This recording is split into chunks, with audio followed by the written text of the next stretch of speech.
Kakadosh, Boker Or Chodesh Tov, Bekiim Bahalacha. This is Bekiim Bahalacha 5, which is Ben HaMetzarim. We are going to be on day 10, the preface. We're talking about now playing music and listening to music during Ben HaMetzarim. Listening to music throughout the year. Before we discuss halachic background regarding listening to music during Ben HaMetzarim, we're going to first discuss listening to music all year long. Gemara Masechet Gittin, Dav Zayin Amud Aleph.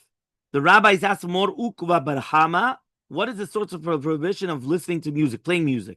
He replied that we learn it from the pasuk of Hosea, Beni Rai Yisrael, right? Al titzmach al gil. He says, don't rejoice in the manner of other nations, right? What does that mean, right? He says the Talmud then asks, so why did not bring a more straightforward pasuk in Yeshaya? Yeshaya it says you cannot drink wine with musical accompaniment. So it answers the pasuk in Yeshaya is referring to playing musical instruments. So why might I think that singing is permissible? So the verse in Hosea teaches that even singing without music is forbidden. So the plain understanding of the Gemara is that it is forbidden to play music or even to sing throughout the year. So to manage the mamash the asur afilu mamash lashir, right? Asur lashir be'emetz hashana, right? That's what's mashma. Now, what about singing praises to Hashem? So he says over here, our Chachamim did not forbid praising HaKadosh Baruch Hu. The Rif comes and he brings down in Masechet Berachot Daf Kaf Aleph Amud Bet. Keshechachamim amru sheze asur lashir. They're referring to songs that one might sing in honor of a friend's handsome appearance or to express some mutual friendship.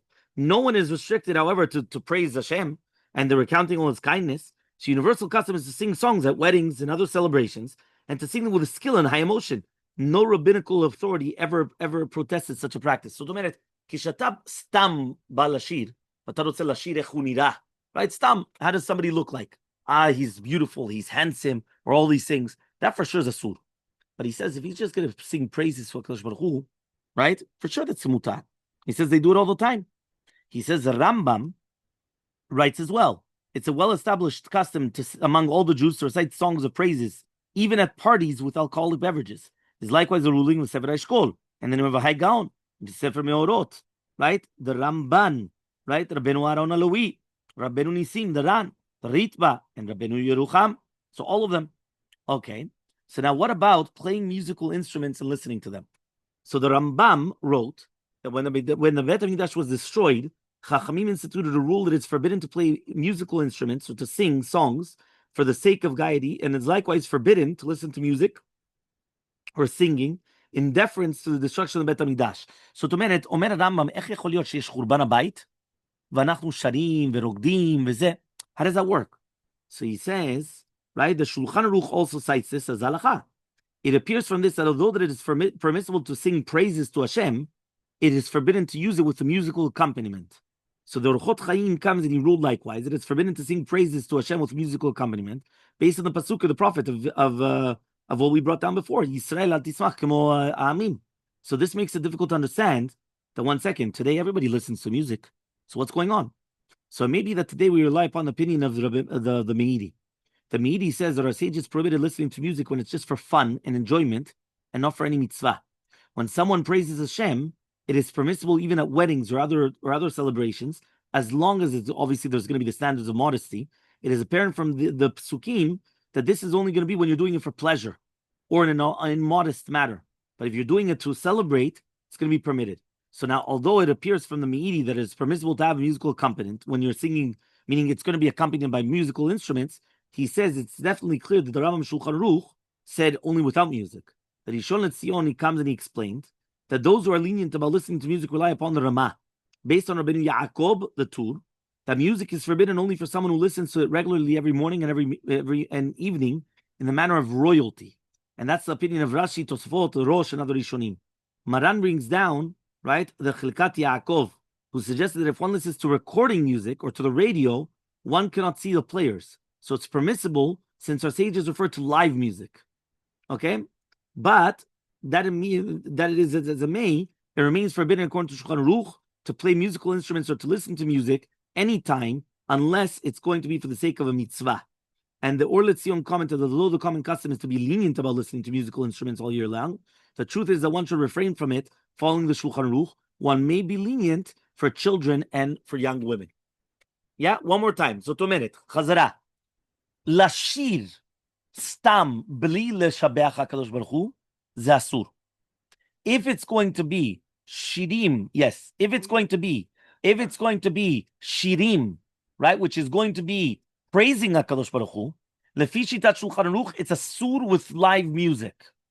According to the Meiri, it's mutar with live music, as long as it's going to be for a celebration, for a mitzvah, for anything. It could be a wedding, it could be whatever it is. Now he says, nowadays, when we listen to music, usually it's not live.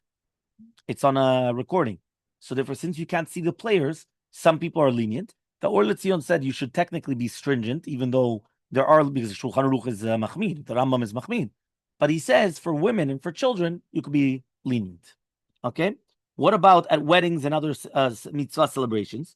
All the poskim agreed that it is permissible to play music while singing praises to Hashem at a wedding, since it's a mitzvah.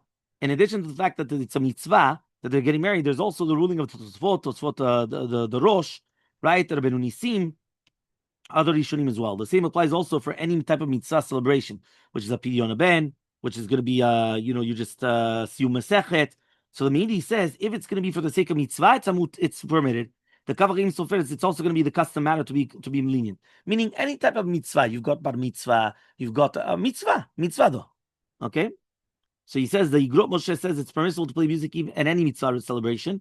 The Shvut Yaakov also added that it's during Chol Moed, and other Achronim said the same thing. Okay, he says in the land of Israel, it's the white doing Sumcha Bet Shoeva. There's no problem. It's also mitzvah. Biarolim said it's also during Purim. It's a day designated for celebrations. Right, over 100 years ago, some of the leading rabbis in the old city of Yerushalayim, they wanted a ban on playing musical instruments at weddings in the city, and they only wanted a drum. The Ot Hayim V'Shalom of Munkach explained the background. He says there was a terrible epidemic in Yerushalayim in 1865, right? 1865, which is 56, 25. Remember, you're just adding 60 years, right? Again, 1865, 56, 25. You have to pay attention with the 6, 7, 8, right? Old Pam? No. 1865, you're Mazalfim. No. It's the same thing. It's 1865 to 5625. The 56 is, no, there's a lot of things. זה מאות, אבל לא משנה, אבל זה מאות, זה לא אלפים. זה 5,000, זה 600 או 700, זה מאות, זה לא אלפים. אבל עוד פעם, כן צריך לשים לב למאות, because when you get to another 100, you go up one. So you have to go up one. So he says, but the 65 and 25 זה תמיד אותו דבר. because זה תמיד היה ככה, תמיד תוסיף 60 שנה. Okay? And many of the Jews of the city succumbed to the illness. So therefore, including Torah scholars. So one of the rabbis asked to reveal what was the sin, and it was because they were coming and they were singing, and they didn't accord the respect to the Western Wall. So the rabbis come in the Yerushalayim and they said, there's a ban. Even at a wedding, it could only be drums. The Tzitz Eliezer, he claimed that the ban did not include recorded music. Okay, so the Bet Chatanim cites Rav Eliashiv. The Bet Chatanim is Rav Panidi, by the way. He quotes Rav Eliashiv, saying that this ban applies only to the Ira Atika and not the new neighborhoods. In any case, only the Ashkenazi Jews accepted it. Sephardic Jews did not accept it. So therefore, for us, there's no problem. Meaning for Sfaradim, you could be in Yerushalayim, there's no problem. First of all, it's not Ira Atika, and even if it was Ira Atika, it was only the Ashkenazim that they accepted upon themselves this ban, and not everybody else. So now that is going to be what? That is going to be that is going to be in Yerushalayim, even for a wedding. Now what happens during Ben HaMetzarim? So in the above section, it was explained that the custom of Sephardic Jews to permit weddings until Rosh Chodesh Av, Ashkenazic Jews, was to refrain. Both Sephardic Jews and Ashkenazic Jews do not play music throughout the Ben HaMetzarim. Dancing and playing music is forbidden because obviously we're mourning. So now the question is going to be, what about now? So the prohibition against dancing during Ben HaMetzarim is brought down in Magen Avraham. And Rav Chaim Falache, the Ben Ish Chai, the Kaf Chaim, and the custom land of Israel also is to sit on the floor and to even cry during Ben HaMetzarim. So how are we going to now be doing weddings? So he comes and he says like this. He says, our sages warns that if you're not going to mourn over Yerushalayim, what's going to happen? So he says like this. Achronim equated the issue of listening to music during Ben HaMetzarim, right, to dancing. And they said that it's going to be forbidden. So he says to minimize celebration. The Poskim instructed that to refrain from saying Shechianu even, because again, we don't want listening to music. Rav Aaron Epstein came and Rav Moshe Feinstein said that it is forbidden to listen to music during Ben HaMetzarim, and also the Minchat Yitzchak and the Tzitz Eliezer, and tomorrow, not tomorrow, on Sunday, but we're going to continue with the